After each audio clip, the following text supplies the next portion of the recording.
पढ़ाई का और पैसा कमाने का आपस में कोई लेना देना नहीं है, इसीलिए उस लड़के ने 10वीं क्लास के बाद पढ़ाई छोड़ दी और भजिया बेचकर पैसा कमाना शुरू कर दिया। फिर अपने दोस्त की मदद से 1948 में यमन चला गया और वहां पर एक पेट्रोल पंप पे काम करना शुरू किया। देखते ही देखते अपनी मेहनत की बदौलत वो वहां पे क्लर्क और फिर मैनेजर बन गया, लेकिन उसके दिमाग में तो अलग ही सनक चल रही थी। फिर वहां से अच्छी खासी नौकरी छोड़ के 50,000 रुपया लेकर वो इंडिया आया और यहां पर मसाला और पॉलिस्टर बेचने की कंपनी शुरू की और देखते ही देखते 10 लाख की टर्नओवर के साथ इंडिया की सबसे बड़ी प्राइवेट कंपनी बना डाली और आज भी वो कंपनी इंडिया में सबसे बड़ी प्राइवेट कंपनीज में शुमार है। Yes, I am talking about Reliance और बंदे का नाम था धीरूभाई। और उनका कहना था कि बड़ा सोचो, दूर की सोचो और जल्दी सोचो, क्योंकि विचारों पर किसी का एकाधिकार नहीं होता। जब मात्र 300 स्पार्टन्स जेरेक्सिस की विशाल सेना के सामने लड़ने के लिए जा रहे थे तो रास्ते में आर्केडियंस मिल गए। आर्केडियंस ने कहा कि हम भी तुम्हारे साथ लड़ना चाहते हैं, पर मैं हैरान हूं कि सिर्फ 300 सैनिक लेके तुम इतनी विशाल सेना से कैसे लड़ोगे। तो स्पार्टन्स के मुखिया ने एक सवाल पूछा आर्केडियंस की सेना से एक एक करके। उसने पूछा कि तुम्हारा पेशा क्या है। तो आर्केडियंस की सेना में से लोगों ने जवाब देना शुरू किया कि मैं मूर्तिकार हूं, मैं शिल्पकार हूं, मैं लोहार हूं। फिर स्पार्टन्स के मुखिया ने अपनी सेना से सवाल पूछा कि तुम्हारा पेशा क्या है। तो उन सब ने जवाब दिया खून, खून, खून। सबक यह है कि जंगें सैनिकों से नहीं, हौसलों से जीती जाती हैं। जब सीता मैया को रावण लंका उठा के ले गया तो उनको भगवान राम की तरफ से संदेश देने के लिए और उनका हालचाल पूछने के लिए हनुमान जी ने पर्वत से छलांग लगाई और समंदर के रास्ते होते हुए लंका जाने लगे। रास्ते में उनका सामना सुरसा से हो गया। सुरसा ने कहा मुझे तो भूख लग रही है, मैं तो तुम्हें खाऊंगी। हनुमान जी ने कहा कि मैं सीता मैया से मिलके आता हूं, आते वक्त जो तुम्हारी इच्छा हो कर लेना। सुरसा ने कहा नहीं, मुझे तो भूख अभी लग रही है, मैं तो अभी खाऊंगी। तो हनुमान जी ने कहा वक्त जाया मत करो, खा लो। तो सुरसा ने उन्हें खाने के लिए अपना 1 योजन का मुंह खोला। 1 योजन का मुंह मतलब 8 मील मुंह खोला। जैसे उसने 1 योजन मुंह खोला, हनुमान जी 2 योजन के हो गए।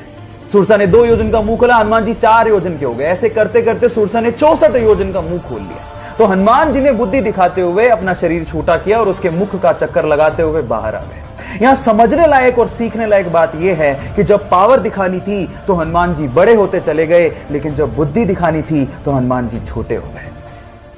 जब वो 9 साल के थे तो उनकी माता का देहांत हो गया। घर के हालात इतने खराब थे कि उन्हें रेलवे स्टेशन पर कूली तक का काम करना पड़ा। इसके बाद जैसे तैसे करके उन्होंने बस कंडक्टर का एग्जाम पास किया और बस कंडक्टर लग गए। इसके बाद तो जैसे कि उनके अंदर का आर्टिस्ट ही बाहर आ गया। लोग ऐसा कहते हैं कि बस कंडक्टर के तौर पे वो काफी ज्यादा फेमस हो गए थे क्योंकि वो बहुत ही स्टाइल से सीटी मारा करते थे और बहुत ही स्टाइल से टिकट काटा करते थे। ये देखकर उनके साथियों ने उनको एक्टिंग स्कूल ज्वाइन करने के लिए मोटिवेट किया और साथ ही साथ उनकी फीस भी भरी और उसके बाद उन्होंने पीछे मुड़ के कभी नहीं देखा। काफी स्ट्रगल के बाद उनकी पहली मूवी में ही उन्हें नेशनल अवार्ड मिला और देखते ही देखते वो साउथ में सुपरस्टार और गॉड माने जाने लगे। जहां हालात ये हैं कि बाकी एक्टर्स को अपनी मूवीज हॉलिडे के दिन रिलीज करनी पड़ती है, वहीं जब इस सुपरस्टार की मूवी आती है तो अपने आप वो दिन हॉलिडे हो जाता है। Yes, I am talking about Thalaiva Rajinikanth. जब 13 अप्रैल 1919 को जलियांवाला बाग में जनरल डायर ने सैकड़ों निहत्तों पर गोलियां चलवा दी तो इस बाग से 40 किलोमीटर दूर एक गांव से 11 साल का बच्चा जलियांवाला बाग की तरफ पैदल निकल पड़ा और बाग में खून से सनी हुई मिट्टी को अपने हाथ में लेकर अंग्रेजों से आजादी के सपने देखने लगा।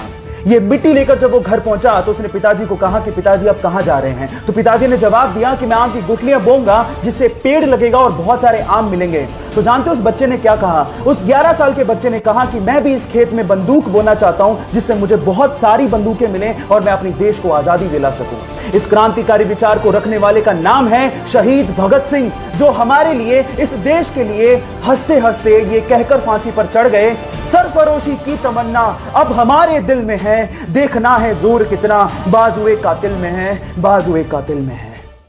कोंढाणा के किले को मुगलों के चंगुल से जीतने की जिम्मेदारी छत्रपति शिवाजी महाराज ने अपने बचपन के दोस्त और सूबेदार तानाजी को दी। हर मराठा पागल है स्वराज का, शिवाजी राजे का, भगवे का। जब तानाजी का सामना पहली बार मुगल सेनापति उदयभान से हुआ तो घमंड में चूर उदयभान ने तानाजी को यह तक कह डाला कि मैं भगवा का नामो निशान मिटा दूंगा। तब तानाजी ने जवाब दिया कि जिस रंग को आसमान दिन में 2 बार ओढ़ता हो उसे तू क्या मिटाएगा। अपनी चतुराई और अपने पराक्रम का परिचय देते हुए तानाजी और उनकी छोटी सी सेना ने मुगलों के चंगुल से कोंढाणा जिले को जीत तो लिया, लेकिन तानाजी वीर गति को प्राप्त हो गए। तब छत्रपति शिवाजी महाराज ने कहा था, गढ़ आला पर सिंह बोला। एक बार द्रोणाचार्य अपने 5 पांडव शिष्यों के साथ जंगल से जा रहे थे। उनके साथ एक कुत्ता भी था।